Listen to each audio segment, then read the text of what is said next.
सो extreme tough AFM paper attend करने के बाद अब तो हमारी हिम्मत ही नहीं हो रही है बिल्कुल भी कि अब हम ऑडिट पढ़ने के लिए बैठे।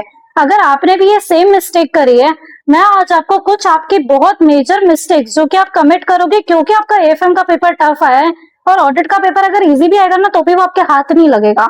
ऐसे क्या क्या मिस्टेक्स है जो मिस्टेक्स आप कर रहे हो लेकिन आपको नहीं करनी है। सबसे पहली चीज, अभी एएफएम का पेपर किसी का भी ऑब्वियसली अच्छा नहीं गया क्योंकि इतना ब्लंडर पेपर था कि पूरा हमको तो लग नहीं रहा है कि 40 भी आएंगे।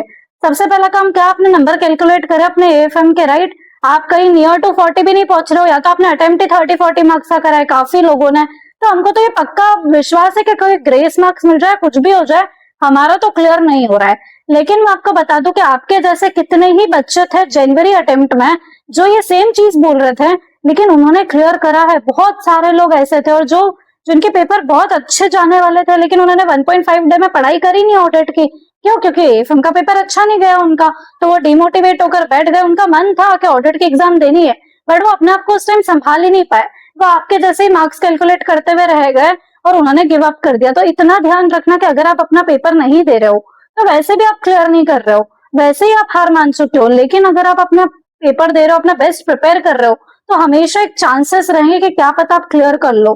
ठीक है, अब चलो ठीक है, बहुत सारे लोग ऐसे भी जिन्होंने अपना मन समझा लिया कि एएफएम का पेपर अच्छा नहीं आया, कोई बात नहीं, पर हम ऑडिट में 50-60 स्कोर करेंगे।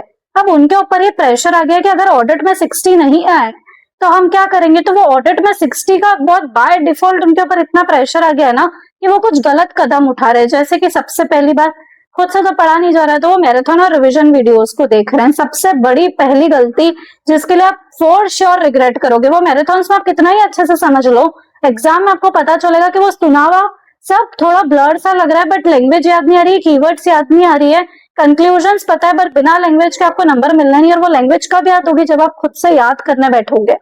तो वो सबसे पहला ब्लंडर। सेकंड चीज, काफी लोग बोल रहे हैं कि मैम अब हम प्रायोरिटाइज नहीं कर सकते टॉपिक्स को, अब हम एलडीआर टॉपिक्स नहीं कर सकते, अब तो सब करना पड़ेगा क्योंकि ऐसे तो अदर देन एलडीआर क्वेश्चन ही पूछ रहा है।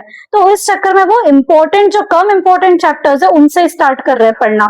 जैसे कि उन्होंने डिजिटल ऑडिट कभी नहीं पढ़ा तो पहले उनकी रिविजन वीडियोस देख लेते, उनको लग रहा है कि जो नहीं पढ़ा हुआ है पहले वो कर लेते हैं, जो करी हुई चीज है वो तो हम बाद में भी कर लेंगे। बट आपको पता होना चाहिए कि 1.5 डे है बेटा, इसमें सब कुछ नहीं होगा। ये करने के चक्कर में आपके हाथ में जो प्रायोरिटाइज टॉपिक्स है ना वो रहेंगे और ना दूसरा कुछ रहेगा। लास्ट वीडियो में मैंने आपके साथ ऑडिट की 1.5 डे स्ट्रेटेजी शेयर करी है, राइट। क्या मैंने उसमें कोई इंपॉर्टेंट टॉपिक्स दिया आपको? बिल्कुल भी नहीं, मैंने सिर्फ इंपॉर्टेंट चैप्टर्स बताया ना। अब आपको उन इंपॉर्टेंट चैप्टर्स को ही पूरा कर लेना है। अब इतनी रिस्क मत लेना कि उसमें टॉपिक्स आइडेंटिफाई करो, लेकिन अगर आप सोचो कि मैं सारे चैप्टर्स कर लूंगा, मैं सब स्टैंडर्ड्स भी करके चल जाऊंगा और उसके चक्कर में आप कोई गलत स्टैंडर्ड पिक कर लोगे, कोई गलत चैप्टर पिक कर लोगे तो आपकी बैंड बच जाएगी। तो बेस्ट क्या है, अभी जो मैंने आपको प्रायोरिटी बताई आप उसी प्रायोरिटी के अकॉर्डिंग चलो। कोई भी बड़ा चैप्टर इस मोमेंट पे पिक मत करना क्योंकि आपका ऑलरेडी मेंटल स्टेट वैसा नहीं है कि आप इतना बेस्ट परफॉर्मेंस अपना दे पाओ। तो हम छोटे छोटे चैप्टर्स से स्टार्ट करेंगे पढ़ना, ठीक है। तो मैंने उस टाइम पे जो भी प्लान दिया है आपके साथ शेयर करा उस वीडियो के अंदर, आपको एग्जैक्टली वही फॉलो करना है। टफ से टफ पेपर में भी वो प्लान तो एप्लीकेबल रहेगा, बस इंपॉर्टेंट टॉपिक्स फाइंड आउट करने की गलती मत करना। नेक्स्ट चीज जो कि बाकी लोग कर रहे हैं कि मैम हम कंसेप्ट बुक से तो कर ही रहे हैं बट अब लगता है कि पेपर को देख के क्वेश्चन प्रैक्टिस भी करनी पड़ेगी, अब तो हमको एमसीक्यू प्रैक्टिस भी करनी पड़ेगी क्योंकि ऐसे तो हम 50-60 नहीं ला पाएंगे और ये 40 की तैयारी हमसे लाइक अगर खो भी जाती है 40 आ भी जाते हो तो हमारा एग्रीगेट नहीं बनेगा। पर आपको ये बात समझनी पड़ेगी कि अभी 1.5 डे अवेलेबल है आपके पास। ये 1.5 डे में आप एक चैप्टर करने जो आपको पता लगेगा कि कितना टाइम लगेगा। अगर ऐसा कोई भी काम कर लेते हो, आज जो चैप्टर्स करोगे उसके क्वेश्चंस भी कर लोगे, एमसीक्यू प्रैक्टिस भी कर लोगे, सब कर लोगे, फिर एट द एंड आपको मालूम पड़ेगा कि आपका कोर्स ही कवर नहीं हो रहा है। ऐसे कितने ही चैप्टर्स है जो आपने पहले पढ़े हुए बट अभी आप उनको टच ही नहीं कर पा रहे हो। तो उस प्रेशर में आके एएफएम का पेपर बिगड़ा है और ऑडिट का बहुत अच्छा करना है, उस चक्कर में ऐसा काम मत कर लेना कि 50-60 तो छोड़ो ऑडिट में बट 40 की भी दिक्कत हो जाए।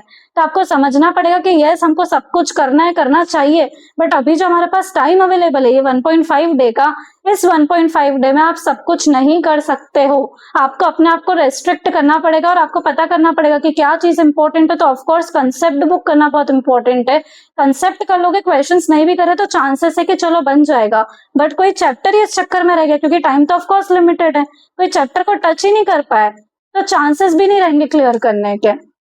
राइट तो उस वीडियो के अंदर मैंने जो भी स्ट्रेटेजीज बताई है वो ही आपको फॉलो करनी है। अब एएफएम के पेपर को एकदम साइड हटा दो और जो मैंने आपको ऑडिट की 1.5 डे की स्ट्रेटेजी दी है एग्जैक्टली वही फॉलो करो। क्या आपको पेपर प्रेजेंटेशन टिप्स फॉलो करनी है, क्या काम करना है, वो सब कुछ मैं शेयर करूंगी। अवॉइड करो इस टाइम पर कोई भी वीडियो देखना, मेक श्योर करो कि आपकी यूट्यूब पर लास्ट वीडियो, इसके बाद में आप सीधा पेपर दोगे और अपने नेक्स्ट पेपर की तैयारी को शुरू कर दोगे। डन। सो आपको अभी क्या करना है, सिंपली एक 1.5 डे की बस वो रिवीजन स्ट्रेटेजी फॉलो कर लो, वो वीडियो देख लो लास्ट और अपनी पढ़ाई करने बैठ जाओ। और अगर अभी तक आपने पढ़ाई स्टार्ट नहीं करी है, सबसे बड़ी गलती कर रहे थे आप, क्योंकि आपको पता होना चाहिए कि अभी वो टाइम है ना जहां पर आपको ऑडिट के पेपर से नंबर कवर करने हैं। और ये मत सोचना कि एएफएम में 40 भी नहीं आ रहे हैं। मैं गारंटी दे रही हूँ कि जो लोग भी ऐसा सोच रहे हैं ना, आपको पता चलेगा कि एएफएम में तो 40 आ गए। क्यों? क्योंकि अगर इंस्टीट्यूट ने ग्रेस मार्क्स नहीं दिए, अगर उन्होंने कोई बोनस मार्क्स नहीं दिए, तो फिर 40 किसी के भी नहीं आ रहे। और ऐसा नहीं हो सकता है कि 0% या 1% पासिंग परसेंटेज हो। कम से कम उनको 8 to 10 पासिंग परसेंटेज डिसेंट तो निकालना पड़ेगा ना। और अगर उतना भी उनको पासिंग परसेंटेज निकालना है तो उनको बोनस मार्क्स देने पड़ेंगे।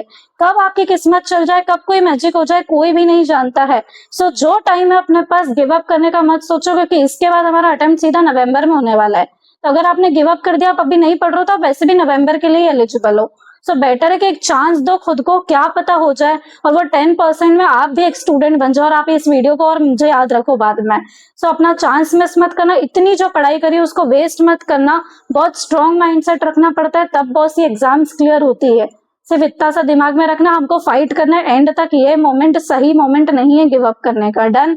सो आज की वीडियो अगर आपको पसंद आई हो तो वीडियो को लाइक करना ना भूले, चैनल को सब्सक्राइब करना ना भूले। So thank you so much for watching.